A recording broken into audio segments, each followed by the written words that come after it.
우리 다 같이 신앙 고백 드림으로 예배를 시작하도록 하겠습니다. 전능하사 천지를 만드신 하나님 아버지를 내가 믿사오며 그 외아들 우리 주 예수 그리스도의 믿사오니 이는 성령으로 잉태하사 동정녀 마리아에게 나시고 본디오 빌라도에게 고난을 받으사 십자가에 못 박혀 죽으시고 장사한 지 사흘 만에 죽은 자 가운데서 다시 살아나시며 하늘에 오르사 전능하신 하나님 우편에 앉아 계시다가 저리로서 산 자와 죽은 자를 심판하러 오시리라. 성령을 믿사오며 거룩한 공예와 성도가 서로 교통하는 것과 죄를 사하여 주시는 것과 몸이 달사 없는 주님의 은혜 온 세상이 넘칩니다. 가릴 수 없는 주 영광 온 땅 위에 충만합니다. 갑니다.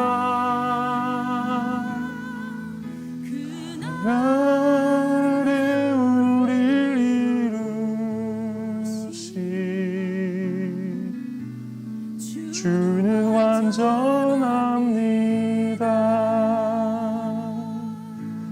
요한계시록 3장 7절에서 12절까지의 말씀을 통하여서 오늘 작지만 강한 자가 되라라고 하는 말씀의 제목으로 함께 은혜를 나누려고 합니다. 먼저 말씀을 함께 찾아서 다 같이 한 목소리로 읽을 수 있도록 그렇게 하겠습니다. 다 같이 거기 거룩하고 신실하사 다윗의 열쇠를 가지신 이 곧 열면 닫을 사람이 없고 닫으면 열 사람이 없는 볼지어다 내가 내 앞에 열린 문을 두었으되 능히 닫을 사람이 없으리라. 내가 내 행위를 아노니 네가 작은 능력을 가지고서도 내 말을 지키며 내 이름을 배반하지 아니하였도다. 보라 사탄의 회당 곧 자칭 유대인이라 하나 그렇지 아니하고 거짓말하는 자들 중에서 몇을 내게 주어 그들로 와서 내 발 앞에 절하게 하고 내가 너를 사랑하는 줄을 알게 하리라. 내가 나의 인내의 말씀을 지켰은즉 내가 또한 너를 지켜 시험의 때를 면하게 하리니 이는 장차 온 세상에 임하여 땅에 거하는 자들을 시험할 때라. 내가 속히 오리니 내가 가진 것을 굳게 잡아 아무도 내 면류관을 빼앗지 못하게 하라. 이기는 자는 내 하나님의 성전의 기둥이 되게 하리니 그가 결코 다시 나가지 아니하리라.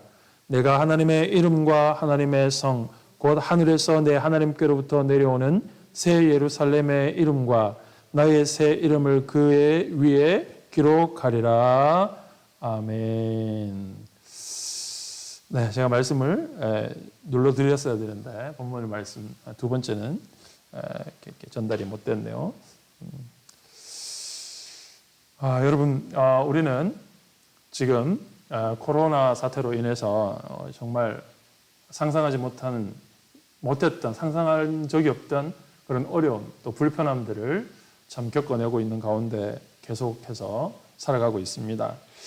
그러나 우리가 경험하는 것처럼 이 코로나 사태가 곧 진정되겠지만, 그러나 많은 사람들이 얘기하는 것처럼, 많은 전문가들이 얘기하는 것처럼 앞으로의 삶은 코로나 사태 이전의 삶으로 되지 않을 것이다 라고 하는 그러한 이야기, 그러한 전망을 내는 사람들도 있는데 과연 어떨지에 대해서는 잘 모르겠지만, 그러나 그 이야기들을 무시할 수는 없는 그런 상황에 우리가 놓여 있는 것이 현실입니다. 또한 성경적인 관점에서 보더라도 물론 코로나 사태가 1차적으로 일단락될 수는 있겠지만, 그러나 우리가 성경은 끊임없이 지속적으로 또한 최종적으로 우리에게 가르쳐주는 우리 앞으로의 겪게 될 우리의 장래의 삶은 무엇인가 하면 그것은 우리에게 지금 이러한 상황보다, 우리가 지금 겪고 있는 어려움보다 더 상상하지 못할 어려움, 고난이 온다라는 것이죠. 장밋빛 이야기를 하고 싶지만 성경은 그렇게 가르치지 않습니다. 이 세상 가운데 반드시 끝이 올 것이고 그 끝을 가는 과정 속에서는 성경은 끊임없이 지속적으로 또한 최종적으로 우리에게 우리가 지금 겪는 어떤 일들보다 불편함들보다 훨씬 상상을 할 수 없는 그 이상의 어려움, 그런 신앙의 문제들이 우리에게 다가올 것이다라고 성경은 우리에게 가르쳐 주고 있습니다. 우리가 듣기 싫다고 해서, 듣기 거북하다고 귀를 막는다고 해서 그 일들이 우리에게 펼쳐지지 않는 것이 아닙니다. 그것은 분명히 우리에게 일어날 앞으로의 분명한 사실들이고, 그것은 지금 매우 빠른 속도로 우리 삶에 다가오고 있다는 사실을 우리는 기억해야 합니다. 그것을 듣지 않으려고, 보지 않으려고 눈을 가리고 귀를 막는 것은 어리석은 행동입니다. 그것은 결코 도움이 되지 못하는 것인데, 그래서 우리가 성경 말씀의 이 지속적인 가르침에 좀 이 사태를 통해서 주목해 보아야 하는데요. 그 일을 위해서 가장 최종적으로 기록되었던 요한계시록의 말씀을 통하여서 성도의 삶에 앞으로 펼쳐질 고난을 어떻게 대할 수 있고 어떻게 살아내야 하는가라고 하는 영적인 통찰력을 우리가 좀 살펴보고 묵상하는 시간을 가지기를 원합니다. 오늘 우리가 함께 보기로 했고, 제가 광고드린 대로 요한계시록의 말씀을 당분간 살펴보면서, 요한계시록의 말씀은 많은 사람들이 환타지나 뭐 이런 상징적인 언어, 묵시적인 언어가 가득하기 때문에 그렇게 접하면서 두려워하거나 혹은 상상력을 동원하거나 그런 경우가 참 많지만, 사실은 오히려 더 현실적으로 성도가 현실에 겪게 될 수많은 고난과 어려움에 대해서 성도가 어떻게 태도를 가질 것인가와 또한 하나님이 어떻게 일하실 것인가라고 하는 그런 현실적인 문제를 다루고 있다는 점을 우리가 기억해야 합니다. 그래서 요한계시록의 말씀을 통해서 여러분과 또 하나님이 앞으로 하실 일들에 대해서 미리 묵상해보고 살펴보고 삶의 도전을 찾기를 원하는 그런 마음이 있습니다. 자, 요한계시록의 말씀은 여러분 우리가 알고 있는 것처럼 사도 요한이 신앙생활을 하다가 로마 황제의 박해로 인하여서 반모섬에 유배를 되게 됩니다. 전승에 따르면 요한을 죽이려고 했으나, 기름불에 넣었으나 요한이 죽지 않고 나왔다라고 하는 이러한 전승이 있습니다만, 아무튼 요한은 반모섬에 유배되었고, 그 반모섬에서 하나님께서 앞으로 일어날 일들에 대해서, 또 그 일들에 대해서 교회가 어떻게 살아야 하는지에 대해서 묵시로, 환상으로 보여주신 말씀을 소아시아 7교회에게 보내는 서신이 바로 요한계시록입니다. 여러분, 우리가 소아시아라고 하는 것은 우리가 알고 있는, 지금 현재 알고 있는 아시아와는 개념이 다릅니다. 여기 성경에서 말하는 소아시아, 이 시대에 말하는 소아시아는 지금의 현재의 터키 인근 지역을 말할 때의 소아시아 지역이라고 합니다. 어쨌든 이 소아시아 지역, 당시에는 이 소아시아 지역, 지금의 터키 지역이 굉장한 발전, 학문적으로나 또 경제적으로나 많은 중심을 이루어가는 특별한 곳이었습니다. 어쨌든 이 소아시아 지역의 7교회에게 보내는 편지가 바로 요한계시록의 말씀인데, 이 소아시아 교회 7교회라는 것은 앞으로 모든 세대에 오게 될 수많은 교회, 모든 장소에, 모든 세대에 있을 하나님의 모든 교회를 대표하는 의미로서 7교회라고 말하고 있습니다. 사실은 더 많은 교회가 당시에 있었음에도 불구하고 7교회를 지칭하는 것은 7교회가 아주 중심적인 요충지에 있었기 때문입니다. 그래서 이 교회가 있는 지역에 편지가 도달하게 되면 또 다른 교회에 급속도로 전달될 수 있는 어떤 요충지라는 측면에서 7교회에, 소아시아 7교회에 요한계시록의 편지를 보내는 것이다, 이렇게 말씀을 드릴 수가 있습니다.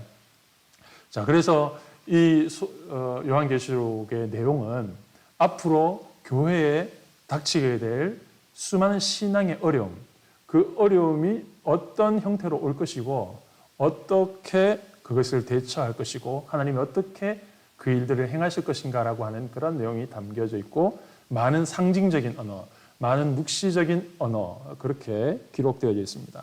그러니까 하나님께서 요한에게 앞으로 될 일들에 대해서 목소리로 들려주시는 것이 아니라 사실은 시각적으로 보여주신 것이고 또 그것을 기록한 것이 바로 요한계시록이다 이렇게 말씀을 드립니다. 자, 이 요한계시록에서 예언되고 있는 교회가 현실적으로 앞으로 겪게 될 이 신앙의 어려움은 당시에 이 로마의 여러 차례 걸친 지속적인 박해, 그 중에서도 가장 두드러진 박해가 손꼽히는데 첫 번째는 네로 황제의 박해입니다. 여러분이 역사를 이렇게 상식적으로 들으셔서 아는 것처럼 네로는 당시에 로마에 불을 질러서 그 불을 지른 범인이 기독교도인들이다라고 소문을 퍼뜨려서 그래서 기독교인들을 박해하게 되는 그러한 역사적인 사건이 있습니다.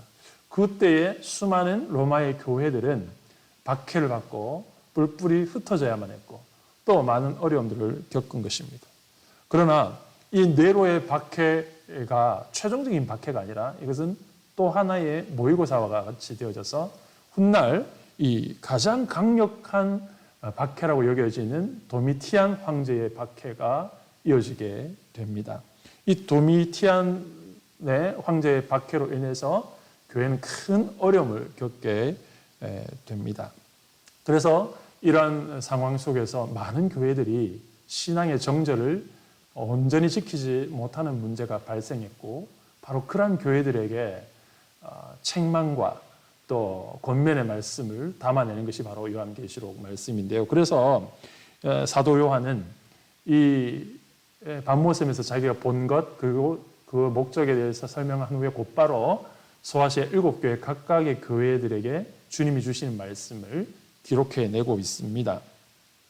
그래서 보시면 여러분 이 아까 터키 지역이 바로 이 소아시아 지역 이 지역인데요. 여기에 보면 7교회가 이렇게 있습니다. 순서대로 에베소 왼쪽에 있는 것에서 에베소, 서머나, 버가모, 두아디라, 사데, 빌라델비아, 라오디게아 이런 순서대로 각 교회들에 대해서 책망하시고 칭찬하시고 권면하시는 내용이 바로 요한계시록에 이어지고 있는데 오늘 우리가 읽은 본문의 말씀은 이제 이 교회들 중에서 빌라델비아 교회 이야기입니다. 자, 왜 빌라델비아 교회 이야기를 이 시간 먼저 나누냐 하면 여러분 여기에 7교회가 있는데 이 7교회 중에서 책망을 받지 않고 오직 칭찬만 받은 교회는 딱 두 교회입니다. 제가 PPT에 표시해둔 대로 서머나 교회와 빌라델비아 교회가 오직 책망 없이 오직 칭찬만 받는 교회였고 다른 나머지 5교회는 완전히 책망받는 교회도 있었고 그리고 책망도 받고 더러 일부분 칭찬받는 교회도 있었습니다.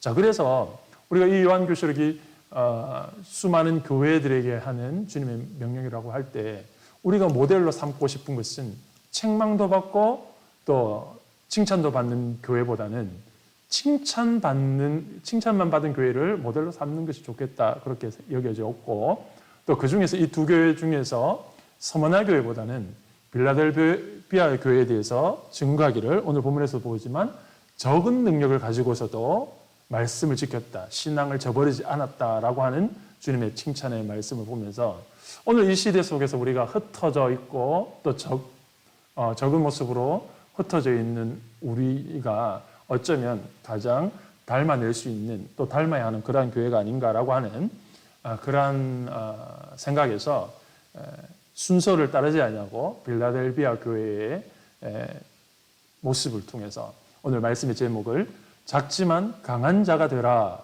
라고 하는 말씀을 통해서 여러분과 함께 은혜를 나누기를 원하는 것입니다. 그래서 적은 능력으로 큰 하나님의 말씀을 지켰던 신앙의 정절을 지켰던 빌라델비아 교회입니다.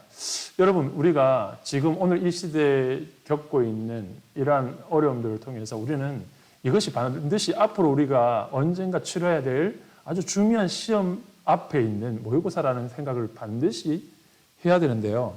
앞으로 시대가 어떻게 바뀔 것이냐 하면 지금 많은 교회들이 커져가고 있고 많은 교회들이 자유롭게 예배드리고 있지만 반드시 언젠가는 교회는 작아지게 될 것입니다. 반드시 언젠가 교회는 흩어지게 될 것입니다. 반드시 언젠가 교회들은 찢어지게 될 것입니다. 그것이 성경이 말하는 역사고 성경에서 예언하고 있는 앞으로의 일어날 일입니다. 우리 코로나 사태는 사실은 모의고사와 같죠. 마치 이렇게 표현을 하고 싶습니다. 지금 우리는 철봉에 매달려서 얼마나 오래 신앙을 버틸 수 있는가 하고 견뎌내는 시간입니다.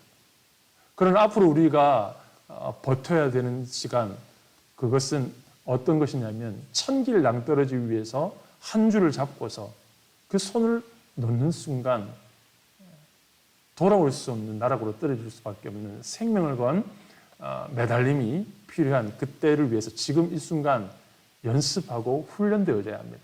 그래서 힘들어도 매어 달릴 수 있는 그러한 연습이 되어야 그 심각한 순간에 왔을 때 결코 흔들리지 않고 견뎌낼 수가 있게 되는 것입니다.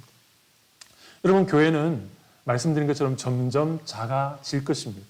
점점 위기를 맞을 것이고 어려움을 당할 것입니다.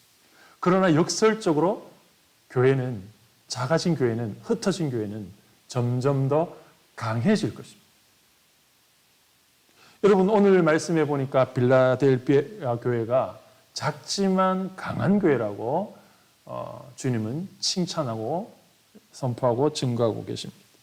여러분, 빌라델피아 교회가 작지만 강할 수밖에 없었던 이유가 무엇이겠습니까? 물론 그의 모습은 작은 교회였는데 분명히 오늘 성경 말씀은 빌라델피아 교회가 작지만 강할 수밖에 없는 이유에 대해서 분명히 언급을 하고 있는데 바로 그 말씀이 7절과 8절에서 있습니다. 무엇이라고 말하고 있습니까? 빌라델피아 교회의 강함은 바로 다윗의 열쇠를 가지신 하나님께서 열린 문을, 하늘의 문을 열어 그 앞에 두셨기 때문에 빌라델피아의 교회는 비록 작지만 강한 교회라고 불려질 수가 있었던 것입니다.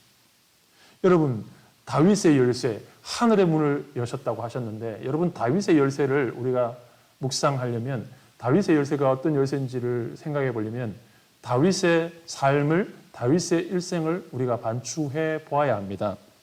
여러분, 다윗은 어떤 사람입니까? 우리가 알고 있는 상식들을 가만히 되새겨보면 다윗은 정말 작지만 강한 사람의 최상의 모델입니다. 성경에서 제시하고 있는 연약하지만 가장 강한 사람 중에 한 사람이 바로 그런 모델이 바로 다윗입니다. 다윗은 한미한 가정의 촌부의 목자의 아들이었고 막내 아들이었습니다. 그리고 유약한 소년이었습니다. 그저 양들을 돌보는 이름 없는 소년에 불과했습니다. 그러나 그는 어땠습니까? 그 연약함 가운데 있지 아니하고 오히려 하나님의 은혜로 하나님께서 그의 인생을 축복하셨고 그의 삶을 붙드셨기 때문에 비록 그는 약했지만, 그는 부족했지만, 그는 적은 능력을 가졌지만 그러나 하나님 나라에서 또 세상 가운데서 가장 강한 사람으로 세워졌다는 사실을 우리가 기억해야 하는 것이죠. 여러분, 그의 가장 연약함과 그의 가장 강함이 가장 대비되는 다윗의 일생일대의 사건이 무엇입니까? 그가 소년일 때에 아무 장수도 감히 나설 수 없었던 적국에 있는 거인 골리앗 앞에 그는 당당히 맞섰습니다. 그가 가진 것이라고는 아무 무기도 아니라 그냥 평소에 들고 다니는 작은 물맷돌 하나였습니다. 적은 능력을 가지고 있었지만 그러나 그는 하나님의 능력으로 가장 큰 거인 골리앗을 쉽게 쓰러뜨렸습니다. 여러분, 그가 골리앗 앞에서 당당하게 외쳤던 한마디가 우리가 말씀 속에 나옵니다. 사무엘상 17장 45절에 그의 외침, 우리의 심령을 울리는 외침이 이것입니다. 너는 칼과 창과 단창으로 내게 나오거니와 나는 만군의 여호와의 이름으로 네 앞에 나간다. 이것이 약한 다윗이 강한 골리앗을 쓰러뜨릴 수 있는 강력한 무기였고 바로 빌라델피아 교회가 쫓겨날 수밖에 없고 연약할 수밖에 없고 핍박당할 수밖에 없는 아주 작은 교회였지만 그러나 끝끝내 그 신앙, 그 주신 말씀을 배반하지 아니하고 주님의 이름을 지켰던 강한 자, 바로 그것이 오늘 말씀을 통해서 우리에게 확인되어지고 있는 것입니다. 빌라델비아 교회의 강함은 하늘의 문이 열려있는 교회였기 때문입니다. 다윗의 열쇠를 열어두셔서 그 위에 두셨기 때문에 빌라델비아 교회는 작지만 강한 교회였습니다. 여러분, 7교회에게 드리는 이 말씀, 빌라델비아 교회에 칭찬하는 이 말씀은 오늘을 살아가는 저와 여러분, 흩어져 있는 상황 속에서 비록 우리가 연약하고 쫓기고 더 상상하지 못하는 어려움을 당할 때라도 이 말씀을 기억하고 빌라델비아 교회의 이 강함과 같이 우리도 영적으로 무장되어져 있다고 한다면 우리는 어떤 어려움과 시련을 만나도 우리의 능력으로 싸우는 것이 아니라 우리와 함께 하시는 하나님의 능력으로 강한 자가 될 수 있다는 것이죠. 여기에 소망이 있는 것입니다. 앞으로 되어질 일들에 대해서는 성경은 우리에게 장밋빛으로 오지 않는다고 합니다. 분명히 어려움이 온다고 하고 더 큰 어려움이 온다고 하고 무엇을 상상하든 그 일상이라고 분명히 성경은 말합니다. 그러면 성경이 우리에게 절망하게 하기 위해서 그렇게 말씀하는 걸까요? 그렇지 않습니다. 반드시 그 일과 함께 동일한 약속으로 함께 묶여져 있는 약속이 무엇입니까?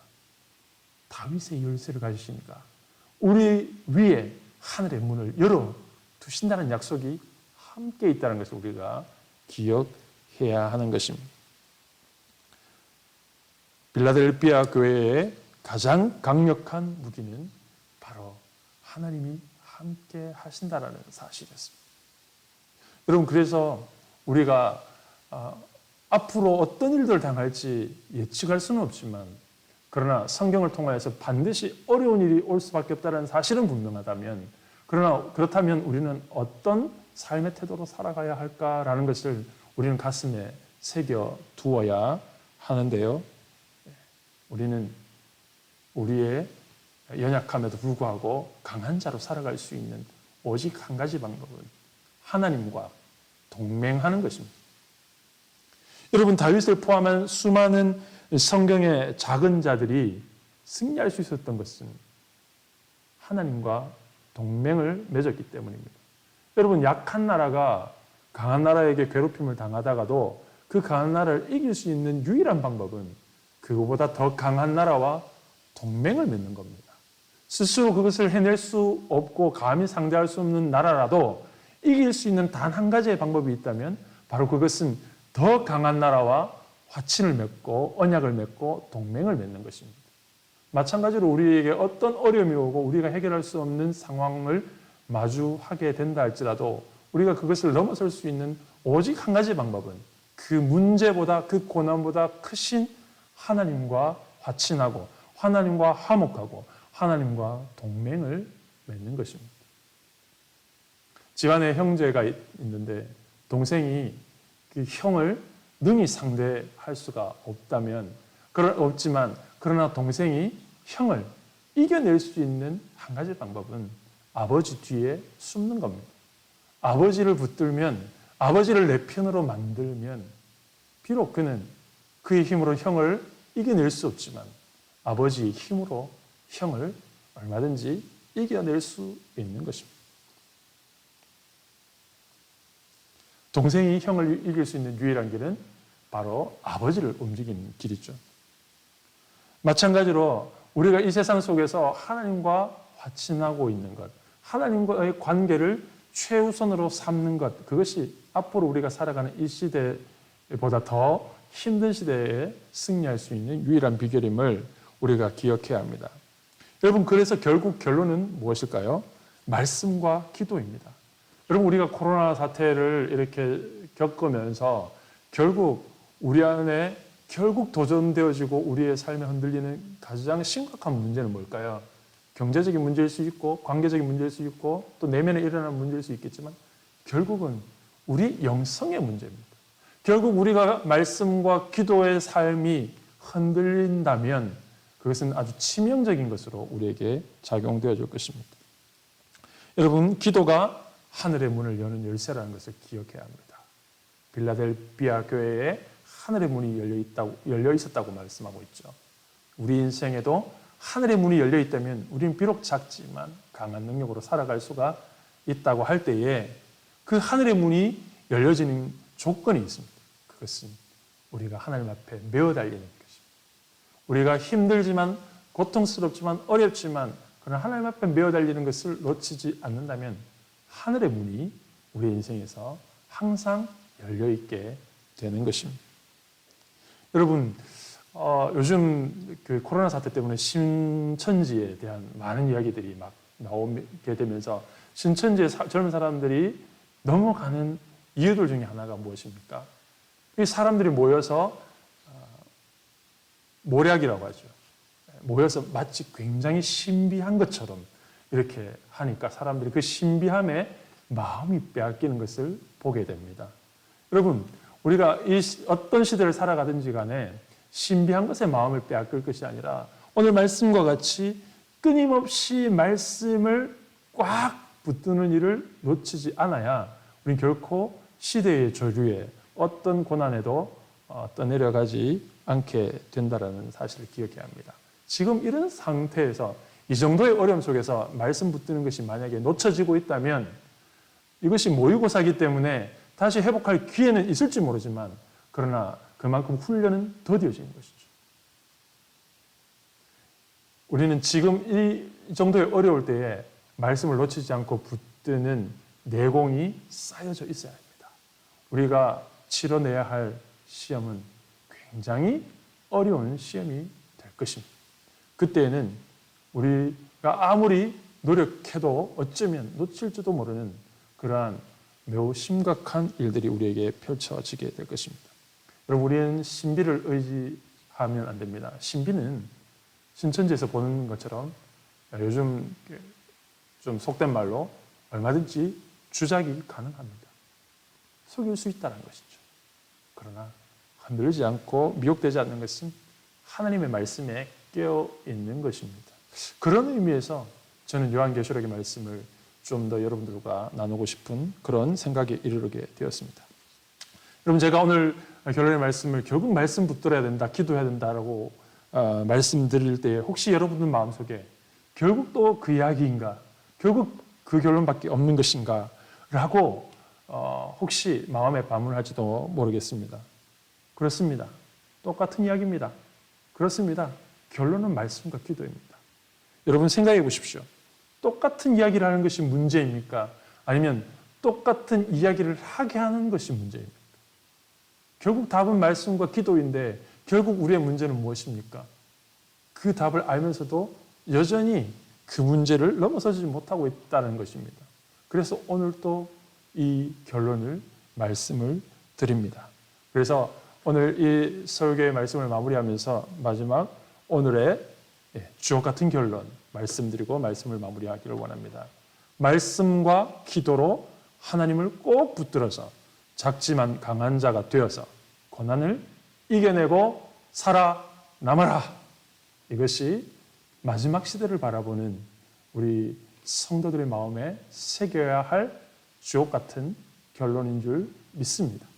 오늘 우리 흩어져 있는 지체들이 비록 우리의 삶이 오그라들어 있고 위축되어 있고 작아져 있지만 결코 우리는 작지 않음을 기억하시고 우리 위에 날마다 하늘문이 열려질 수 있도록 끊임없이 기도하고 그 말씀 붙들므로 우리가 이겨낼 수 없는 수많은 어려움과 위기들을 하나님의 은혜로 잘 극복해 나가고 이겨내고 인내하며 말씀 붙드는 자로 그래서 영광스러운 이름을 주님 앞에 얻는 자로 살아가는 우리 모든 1, 2 청년부 에베네셀 청년 지체들 모두가 되기를 간절히 소망합니다.